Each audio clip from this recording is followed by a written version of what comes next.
Hello everybody, this is Gareth Cahoon Speaks back here with another video. I'd like you to hit the subscribe bar, give me a thumbs up if you like the video, or hit the notification bell to be notified when I post my next post.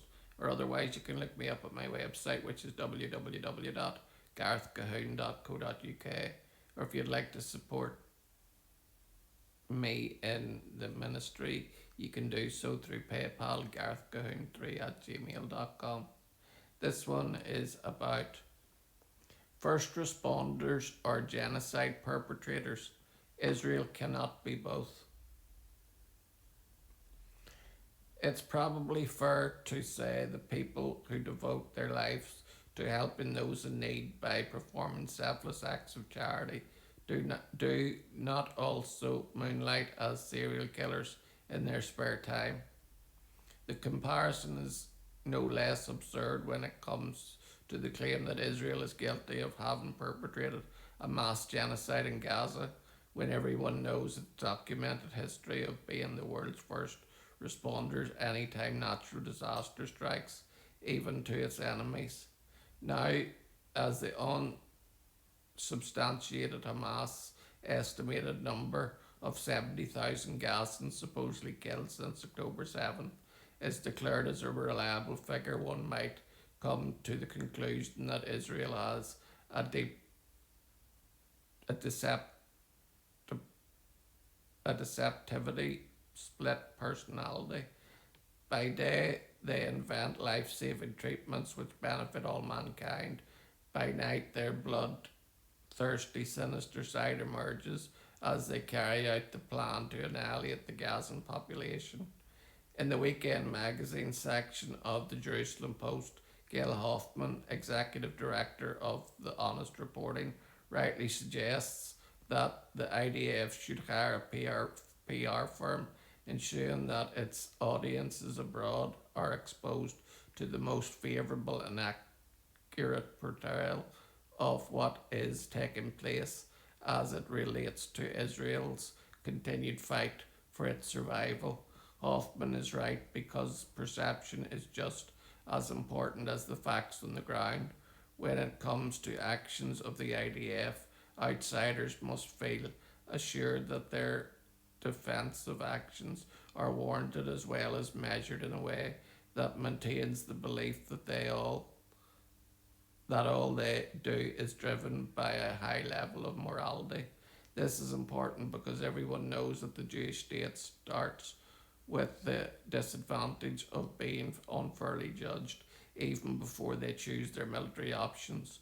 Consequently, they must act with great wisdom and cleverness so as not to provide the ammunition of criticism by the world who is not our loyal fans. It is too easy for our detractors to accuse us of evil doing when they are primed to already believe the worst about us. Given that understanding, Israel must remain for remind a forgetful public who we really are and what we have done in the past, lest they forget and assign an undeserved image to the one country who has an overdeveloped sense of empathy to tragedy. Of course, that comes from our own history as a persecuted people who have suffered at the hands of those who hated us just for the ethnicity into which we were born. Perhaps that is why so many within our ranks have chosen the professions of doctors, lawyers, while one endeavours to save lives physically, the other fights for the rendering of justice to be enacted. Both reveal a deeper inner desire to preserve the rights, dignity, and well being of the individuals. In fact, there is probably something in the DNA of the Jews which is completely antithetical to the destruction of others and the disregard of their pain. The state of Israel is no different than the individuals who comprise the collective. When confronted with the tragedy of other populations, their first consideration is how they can be of help, wasting no time gathering a group of first responders, then quickly mobilising well trained doctors, nurses, builders, and anyone with expertise can aid in the needed restoration of all that has been destroyed. But since all of those massive efforts seem to be forgotten facts conveniently swept aside in favour of doing damage to the Jewish homeland, it might be the best defence in restoring Israel to her rightful place of being the nation with the biggest heart.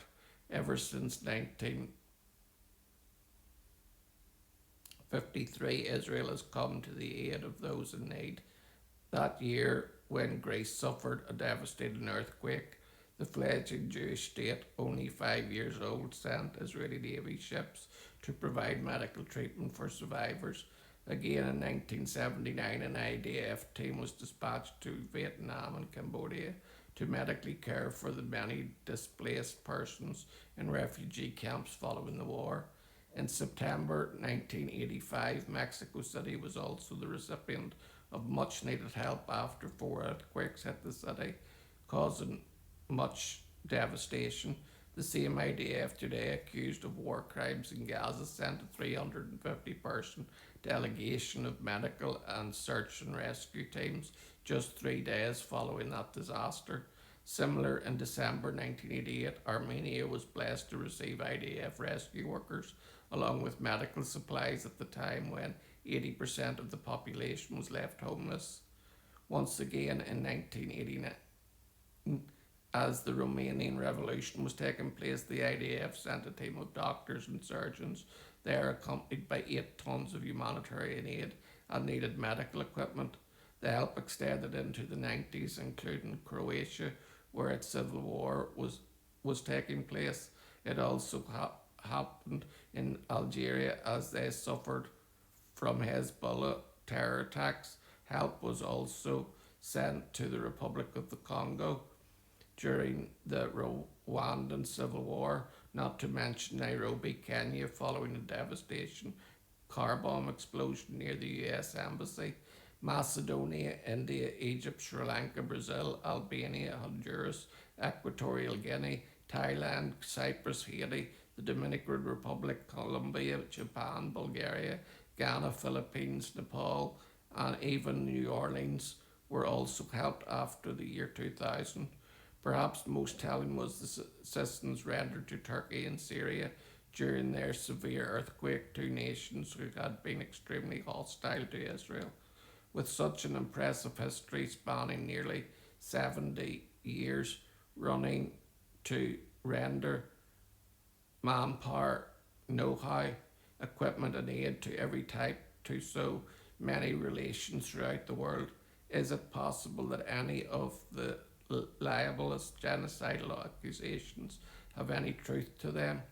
Such vile actions are not consistent with 7 decades of empathetic behaviour displayed by caring and compassionate individuals who are dedicated to making sure that human suffering is alleviated. But it's not enough to call these genuine acts of kindness and heartfelt regard just once. The ongoing pattern of generosity, support, and unending service must be our consistent mantra to the world that would prefer to paint us as oppressors whose evil is boundless. Otherwise, our public relations image will be hijacked by those who hate us and are vested in a new makeover meant to smear and mark us as the world's worst offenders.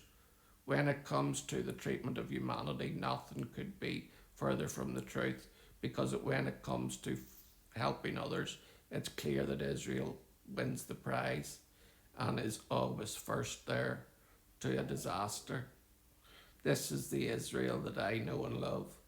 This is the Israel that I call my home.